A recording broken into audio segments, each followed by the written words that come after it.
اگر آپ نے ہمارے چینل کو ابھی تک سبسکرائب نہیں کیا تو سبسکرائب کریں اور اس بیل آئیکن کو ضرور دبائیے۔ ہم آپ کو لیے چلیں گے آپ کی فیوریٹ ویڈیوز کی طرف۔ نواز شریف کو جیل جانے کا فائدہ ہوگا کیونکہ رانا ثناءاللہ نے حیران کن وجہ بتا دی۔ مزید تفصیل میں آگے جانے سے پہلے real Urdu T V channel کو سبسکرائب کر دیں اور ساتھ میں بیل آئیکن پر ضرور کلک کریں۔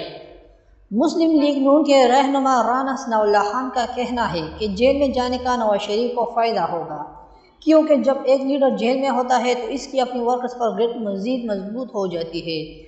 نجی ٹی وی سے گفتگو کرتے ہوئے مسلم لیگ نون کے رہنما رانا ثناءاللہ خان نے کہا ہے کہ پراسیکیوشن کی شہادتیں مفروضوں پر مبنی ہے۔ کیس میں ایک بھی دستاویزی شہادت پیش نہیں کی گئی۔ جب کیس کی نوعیت میں کوئی اختلاف نہیں ہے، اگر ڈیفنس اور پراسیکیوشن بھی ایک ہے تو ایک جگہ اسے تسلیم کر لیا گیا ہے جبکہ دوسری جگہ تسلیم نہیں کیا گیا۔ نواز شریف کے جیل جانے کے بعد پارٹی قیادت کے حوالے سے بات کرتے ہوئے رانا ثناءاللہ نے کہا کہ پارٹی کی باغ ڈور میں میاں نواز شریف کے پاس رہے گی۔ العزیز ملزم کا فائدہ پہنچے گا کیونکہ جب ایک لیڈر جیل میں ہوتا ہے تو اس کی اپنی ورکرز کے اوپر کمانڈ زیادہ بہتر ہوتی ہے۔ تحریک آزادی سمیت دنیا بھر کی تحریکیں دیکھی جائے تو اس سے ہمیں اس کا بخوبی اندازہ ہوتا ہے۔ تحریک آزادی کے دوران تو بہت سے لیڈرز نے جیل میں بیٹھ کر ہی تحریک کو لیڈ کیا تھا۔